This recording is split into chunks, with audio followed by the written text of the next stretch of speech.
Кумтөр алтын кени коомчулукта кызуу талкуу жаратып келет. Кыргызстан кумтөрдү жеке башкарууга алгандан кийинки кырдаал айрым саясатчыларды кызыктырды. Анда кумтөр кениндеги соңку жагдай жана алтындын сатылышын иликтөө үчүн коомдук комиссия түзүлдү. Азимбек Бекназаров баштаган коомдук комиссияга жогорку кеңештин мурдагы депутаттары Кубанычбек Исабеков, Рамазан Дырылдаев, экономист Гане Абдирасулов, юрист Данияр Эркинбаев, талдоочу Айданбек Акматов, Талас облусунун мурдагы башчысы активист Айбек Бусурманкулов кирди.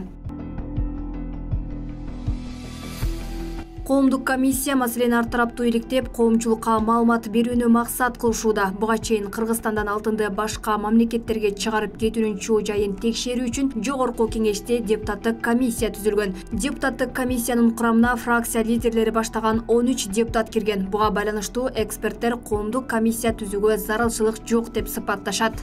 Азыркы депутаттардын арасынан комиссия түзүлдү да, туурабы? Түзүлдү. Депутаттарды азыркы эл ишенген депутаттар алып барып атат. Эми ушул Азимбек Бекназаров таң каласың да.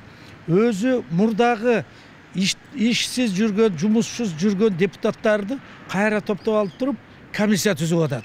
Эми бул мыйзамдуу эмеспи? Аны көрө жатарбыз. Булардын кадамы ошол кумтөргө жардам катары эмес, алар өздөрүнө жардам катары. Эл бизди ушу кумтөр үчүн иштеп атат деп ойлосун. Элге бизди өздөрүн пиар кылып атышат да булар.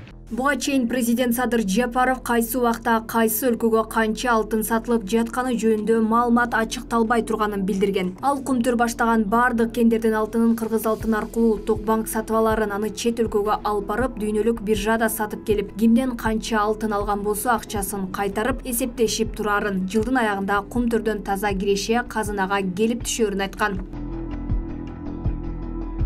Эске салсак, өлкөдөгү эң ири алтын кенине тышкы башкаруу киргенден бери жетектеп келген Теңиз Бөлтүрүк коррупцияга шек саналып камакка алынган. Башкы прокуратура кумтөрдөн мамлекетке 1 миллиард сомдой зыян келгенин ачыктаган. Бүгүн Бишкек шаардык соту кумтөр кениндеги Теңиз Бөлтүрүктүн бөгөт чарасы боюнча доо арызды карап, мурдагы чечимди күчүндө калтырды. Бишкектин Октябрь райондук соту 15-сентябрда аны 10-ноябрга чейин камакта калтырган. Теңиз Бөлтүрүк Улуттук коопсуздук комитетинин тергөө абагында кармалууда. Буга экономисттер кумтөрдөн түшкөн каражат ачык айкын көзөмөлдөнүшү керек дешет.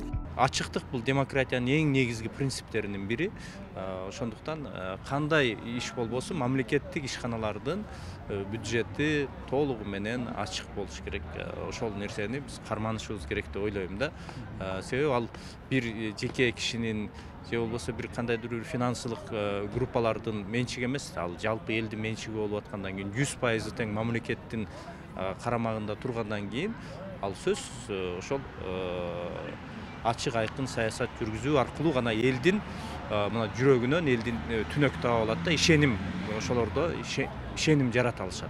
Сентара Gold компаниясы башкарып келген кумтөр кенин өлкө бийлиги 2021 жылдын май айында өз карамагына алган. Алтын кен ушул жылдын февралында тышкы башкаруу укугу жаңы түзүлгөн улуу көчмөндөр мурасы улуттук холдингине берилген.